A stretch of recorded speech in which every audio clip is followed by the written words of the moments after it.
Hello friends, welcome to GS पारो। आज हम लोग मोस्ट एक्सपेक्टेड पॉलिटी क्वेश्चंस का दूसरा पार्ट करेंगे। और आज का क्लास स्टार्ट करने से पहले जो कल का जो क्वेश्चंस था उसका करेक्ट आंसर होगा ऑप्शन ए, ठीक है। और जो जाने क्वेश्चंस डिस्कस करने से पहले मैं आप लोगों से एक रिक्वेस्ट करूँगा, हो सके तो मेरा क्लास को आप सब्सक्राइब करो, मेरा चैनल को, और आप स्मूथली देखने के लिए मेरा जो क्लास है उसको आप 1.5x स्पीड पे देख सकते हो।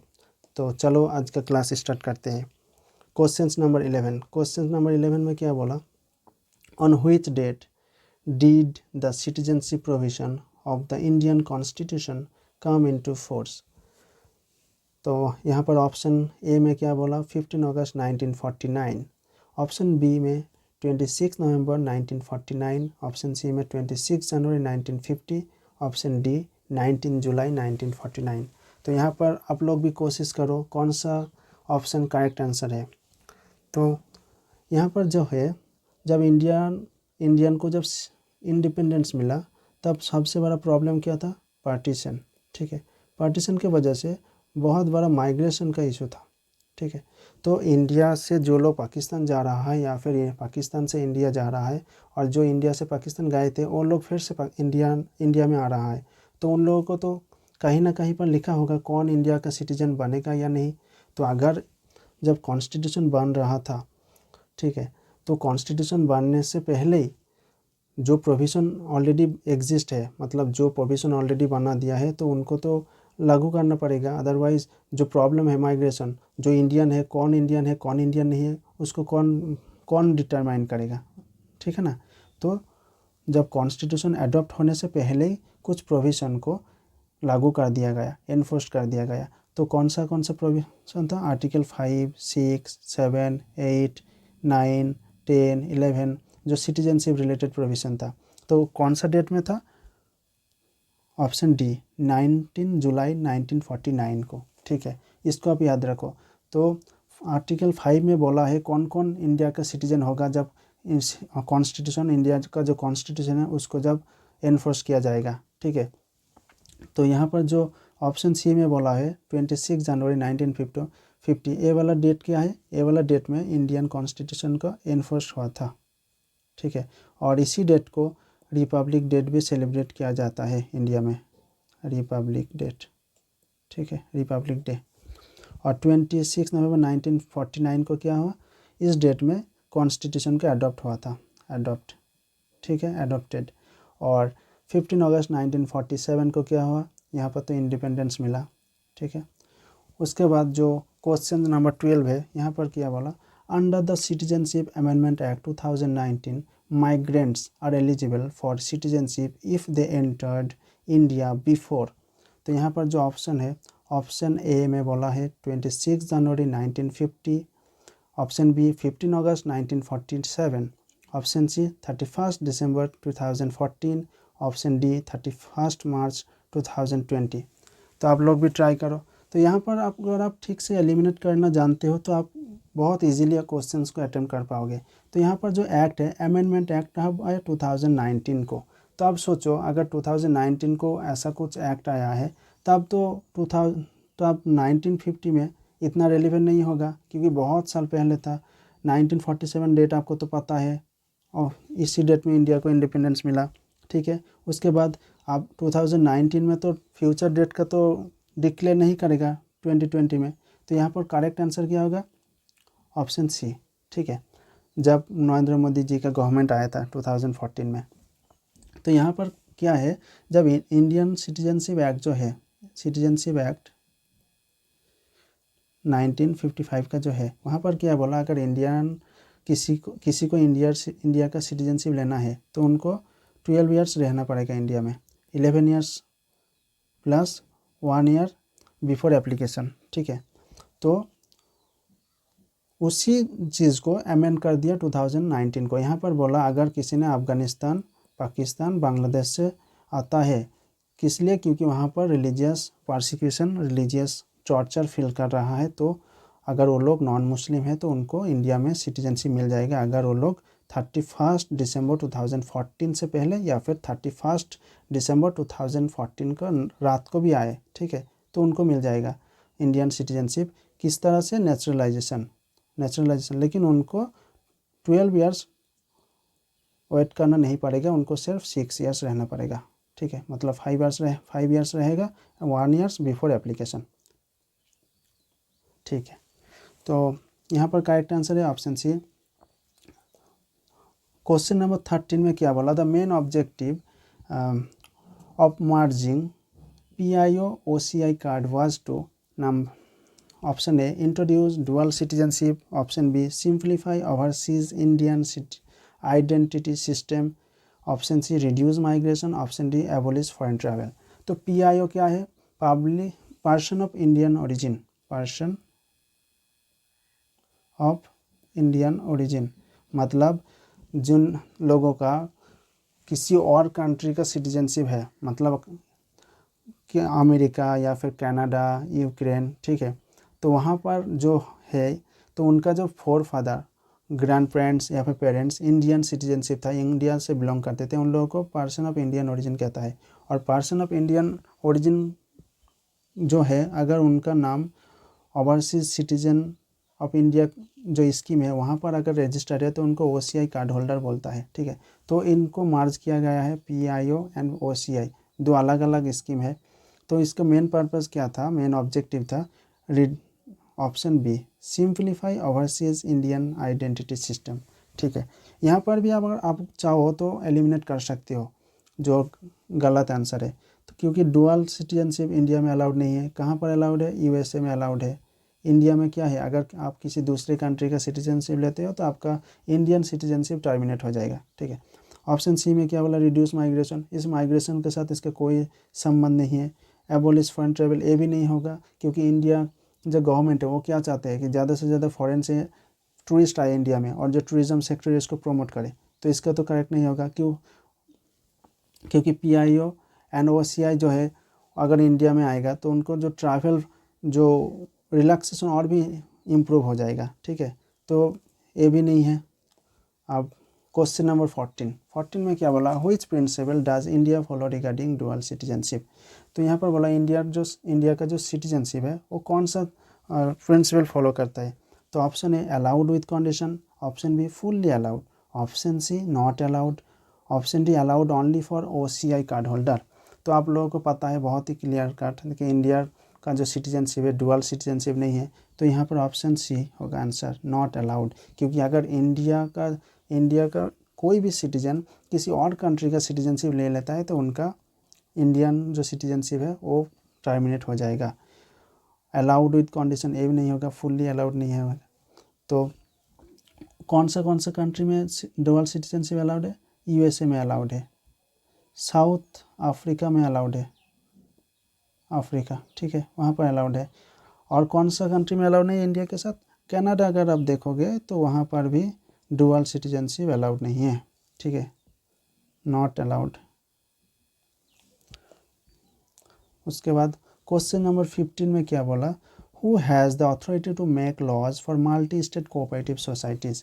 तो यहाँ पर option A state legislature, option B district collector, option C high court and option D parliament. तो यहाँ पर जो मल्टी स्टेट कोऑपरेटिव सोसाइटी मतलब जो कोऑपरेटिव सोसाइटी कहाँ पर काम करता है? डिफरेंट स्टेट में उनका ऑफिस है, ठीक है, मतलब किसी एक स्टेट में लिमिट नहीं है। यूपी, हरियाणा, वेस्ट बंगाल, बिहार, बहुत से स्टेट में उनका ब्रांचेस है, ठीक है। तो अगर उनका ब्रांचेस बहुत से स्टेट में है तो उनको चलाने के लिए तो यूनिफॉर्म एडमिनिस्ट्रेशन चाहिए। यूनिफॉर्म एडमिनिस्ट्रेशन के लिए जो टॉप में बैठा है उनको लॉ लेकर आना पड़ेगा। तो यहाँ पर जो है पार्लियामेंट करेक्ट आंसर होगा, क्योंकि कोऑपरेटिव सोसाइटी जो है ये वाला स्टेट लिस्ट का अंदर आता है, स्टेट लिस्ट, ठीक है। अगर सिंगल कोऑपरेटिव सोसाइटी है तो सिंगल स्टेट, अगर मल्टी स्टेट है तो यूनियन लिस्ट एंट्री नंबर 44 में आएगा, ठीक है, इसको भी याद रखो। और स्टेट लेजिस्लेचर अगर सिंगल स्टेट कोऑपरेटिव सोसाइटी है तो तब करेगा, डिस्ट्रिक्ट कलेक्टर तो एग्जीक्यूटिव के पार्ट है, वो तो लॉ नहीं बनाता, हाई कोर्ट भी लॉ नहीं बनाता, वो सिर्फ देखेगा क्या कि लॉ कॉन्स्टिट्यूशनल है या नहीं है, ठीक है। उसके बाद क्वेश्चन नंबर 16 में क्या बोला, constitutional provisions related to cooperative societies was added by which amendment, option A 97th constitutional amendment, option B 86th constitutional amendment, option C 101 constitutional amendment, option D 73rd constitutional amendment. तो यहाँ पर correct answer क्या होगा, correct answer होगा option A 97th constitutional amendment. 2011 को constitutional amendment लेकर आया, जहाँ पर क्या बोला कि कोऑपरेटिव सोसाइटी बनाना, अब सोसाइटी अगर बनाओगे तो ये फंडामेंटल राइट्स है अंडर आर्टिकल 19, ठीक है। और क्या है, डीपीएसपी में एक आर्टिकल इंक्लूड किया 43B, ठीक है, इसको भी याद रखो।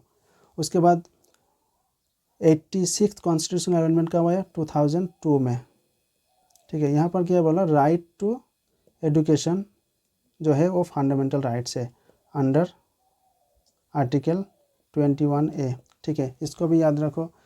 और 101 कॉन्स्टिट्यूशनल अमेंडमेंट 2017 को लेकर आया, क्या है, GST, one nation one tax system का एक स्टेप है, इसको आप याद रखो। 73rd कॉन्स्टिट्यूशनल अमेंडमेंट एक्ट, ये कौन से रिलेटेड है, पंचायत राज इंस्टीट्यूशन, कब, 1992, ठीक है। जो इम्पोर्टेंट है मैं उसी चीज़ को यहाँ पर मेंशन कर दिया, इसको आप बार बार रिवाइज करो, बार बार देखो, आपको कॉमन मिलेगा एग्जाम में। क्वेश्चन नंबर 17 में क्या है, abolition of privy purses was done through, option A an executive order, option B supreme court judgment, option C 26th constitutional amendment, option D 44th constitutional amendment, ठीक है। तो Privi purse क्या है, Privi purse है जब इंडिया को इंडिपेंडेंस मिला तब जो प्रिंसली स्टेट था, प्रिंसली स्टेट उन्होंने इंडिया के साथ इंटीग्रेट कर लिया, लेकिन उसके बदले क्या एग्रीमेंट हुआ इंडियन गवर्नमेंट के साथ, क्या उनका ईयरली और मंथली अलाउंस मिलेगा, ठीक है, अलाउंस, और क्या प्रिविलेजेस भी मिलेगा, लाइक यूज ऑफ टाइटल, ठीक है। लेकिन 1971 में जब इंदिरा गांधी जी प्राइम मिनिस्टर थे, उन्होंने एक कॉन्स्टिट्यूशनल अमेंडमेंट लेकर आए, 26th कॉन्स्टिट्यूशनल अमेंडमेंट एक्ट 1971, ठीक है।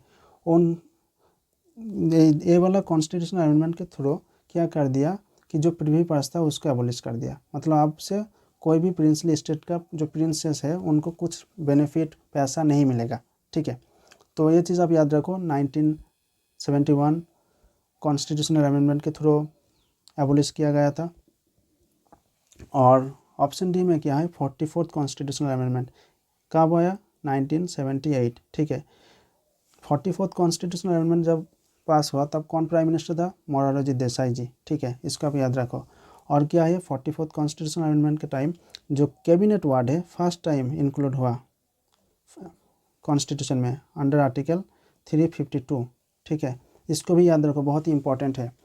और जो 44th अमेंडमेंट कॉन्स्टिट्यूशनल अमेंडमेंट हुआ तब एक चीज़ हुआ, जो राइट टू प्रॉपर्टी, जो फंडामेंटल राइट्स था, राइट टू प्रॉपर्टी, उसको हटा के 300A में लेकर गया, ठीक है, और सिर्फ कॉन्स्टिट्यूशनल राइट बना दिया, इसको भी याद रखो। नेक्स्ट क्वेश्चन क्या है, question 18, justice Surya Kant became the, option A 51st chief justice of India, option B 52nd chief justice of India, option C 53rd chief justice of India, option D 54th chief justice of India. तो यहाँ पर correct answer होगा option C, जो 52nd CJI था, कौन था, BR गवाई justice, ठीक है। उन्होंने जाने से पहले सीनियर मोस्ट जो जजेस था सुप्रीम कोर्ट में, उनका नाम रिकमेंड कर दिया प्रेसिडेंट को कि उनको नेक्स्ट CJI बनाया जाए, ठीक है। तो senior most CJI, senior most supreme court जजेस कौन था, जस्टिस सूर्यकांत, ठीक है। तो उनको रिकमेंड कर दिया, और मतलब जो सिस्टम है, जो कॉन्वेंशन है इंडियन सुप्रीम कोर्ट में कि जो आउटगोइंग CJI होगा उनको जो सीनियर मोस्ट सुप्रीम कोर्ट जजेस होगा उनका नाम रिकमेंड करना पड़ेगा प्रेसिडेंट को for the next CGI post, ठीक है। तो उसी तरह से उनका नाम रिकमेंड किया और उनको अपॉइंट किया गया as a chief justice of India, ठीक है, उसका भी याद रखो। अब बताओ question number 19, who administers the oath to member of a state legislative assembly. तो option a chief minister, option b speaker of the assembly, option c governor और a person appointed by him, option d chief justice of high court. तो जब state legislative assembly में election होता है, election के बाद जो MLA इलेक्ट होता है उनका जो ओथ कौन उसका कंडक्ट कराता है, गवर्नर, ठीक है। मतलब गवर्नर, और गवर्नर अगर चाहे तो किसी और पर्सन को और आदमी को अपॉइंट करेगा कि ओथ कंडक्ट करो। तो क्या होता है, गवर्नर सिर्फ एक पर्सन का ओथ कराता है, ठीक है, उनको अपॉइंट करता है एज प्रोटेम स्पीकर, जो सीनियर मोस्ट मेंबर होते हैं असेंबली का। तो उनको दायित्व तो जो रेस्पॉन्सिबिलिटी क्या होता है, सिर्फ एक ही काम होता है, वो क्या है, ओथ कंडक्ट कराना, जो रेस्ट ऑफ द मेंबर्स होता है, ठीक है। तो करेक्ट आंसर है ऑप्शन सी, गवर्नर और a person appointed by him. जो पर्सन है उसको प्रोटेम स्पीकर बोलता है, ठीक है।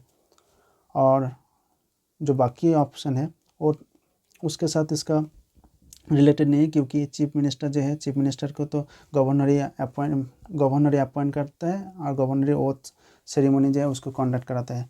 Speaker of the assembly, speaker को अलग से जो ओथ है लेना नहीं पड़ता, क्योंकि as a member of assembly oath ले लेता है। Chief justice of high court, इनका तो ओथ कौन लेता है, इनका ओथ लेता है गवर्नर, और गवर्नर का कौन, chief justice of high court, ठीक है। और जो दूसरा क्वेश्चंस क्या है, 20 नंबर। तो article 59(3) clause of Indian constitution of India deals with, option A election of president, option B salary and privileges of the president, powers of the president, option D impeachment procedure of the president. तो ये वाला question का answer आप लोग कहाँ पर दोगे, comment section में आप लोग इसको मेंशन करो, ठीक है, क्योंकि आप जितना एक्टिव रहोगे उतना ही आप जान पाओगे, उतना ही आप लर्न कर पाओगे, ठीक है। और एक रिक्वेस्ट है, अगर आपको मेरा क्लास अच्छा लगा तो आप सब्सक्राइब करो, लाइक करो, और भी क्लासेस में लेकर आऊँगा। तब तक के लिए thank you and stay tune for the next video.